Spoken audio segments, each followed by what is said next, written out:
Kumar Deepak, United nation development programme में environment officer policy and planning division में हूँ और मैं साथ साथ ecosystem based disaster risk reduction DRR को भी देखता हूँ। खास करके जब पटना की बात होती है तो पटना में 5 से 7% का ही हरित क्षेत्र है और इस स्थिति में आप अंदाज़ा लगा सकते हैं कि किस प्रकार के स्थितियों से गुजरना पड़ता होगा लोगों को। खास करके जो वायु की गुणवत्ता है और जो नॉइज़ पोल्यूशन है वो लोगों के स्वास्थ्य को बहुत हद तक हर दिन प्रभावित करती है। तो उसको अब जगह ये है कि जो पटना की जनसंख्या है वो इतनी बढ़ गई है और जो कॉन्क्रीटाइजेशन है वो इतना ज़्यादा बढ़ा हुआ है कि कहीं कोई ज़्यादा स्पेस नहीं है कि हम वहाँ पर कुछ हरित आवरण दे सकें। तो अब लोगों को उसको भरपाई करने के लिए अपने जो छोटे मोटे जो स्पेस हैं, चाहे वो रूफटॉप हो, चाहे वो बालकनी हो या विंडो स्पेसेज हो, टेरेस हो, वहाँ पे हमें ग्रीन स्पेसेस को, ग्रीन कवर को लगाना होगा। तो उस ग्रीन स्पेसेस को कैसे यूज करेंगे, किस प्रकार के प्लांट्स को हम लगाएंगे उस तरह के अर्बन फार्मिंग के अंदर।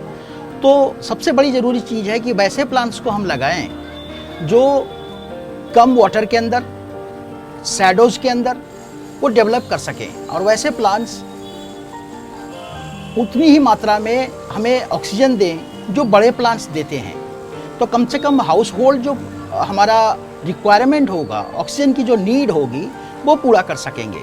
और रूफ टॉप पे हम लोग कुछ ऐसे वेजिटेबल्स, चिलीज, मिंट, करी पत्ता, ऐसे चीज़ों की फार्मिंग कर सकते हैं जो हाउस होल्ड रिक्वायरमेंट को पूरी कर सकते हैं और वो भी ऑर्गेनिक, बिल्कुल प्योर, बिना पेस्टिसाइड्स के, बिना फर्टिलाइजर के। और सबसे ज़रूरी चीज़ है आदमी की एनर्जी, पॉजिटिव एनर्जी। जो डिप्रेशन है, जो बीमारियां हैं, बाहर के जो साउंड और नॉइज़ पोल्यूशन से जो इफ़ेक्ट कर रहा है, जो मेंटल स्ट्रेंथ है, उसको बैलेंस करने के लिए सबसे ज़रूरी चीज़ है कि हम अपने आसपास अपने ग्रीन कवर को बनाएं, बालकनी में, रूफ टॉप में, ताकि हमें वो पॉजिटिव एनर्जी मिले।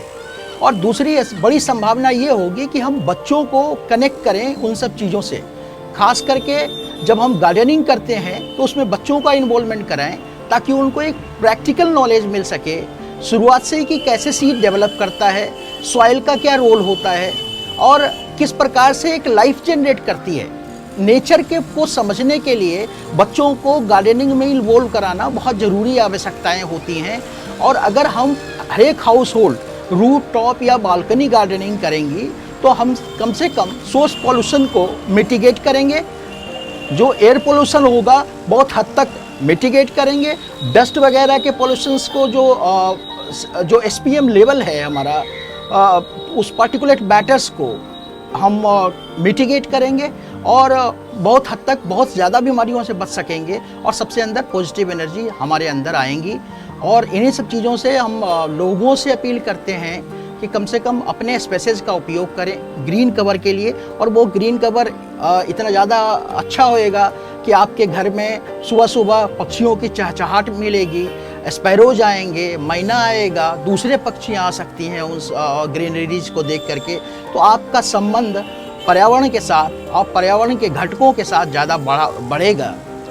तो लोगों को हम बस इस चीज़ को, अगर पटना के अंदर हम ग्रीन आवरण को, इस ग्रीन कवर को बढ़ाएंगे तो अपील करते हैं कि अपने बालकनी को, अपने रूफ टॉप के स्पेसेस को ग्रीन करें, प्लांटेशन करें और ऐसे प्लांटेशन को लगाएं जो उस कंडीशंस में ग्रो कर सकें। एक सवाल है कि एनवायरनमेंट को लेकर आप काम करते हैं, क्या चैलेंजेस बिहार में आते हैं? बिहार में सबसे बड़ा चैलेंज है व्यवस्था का।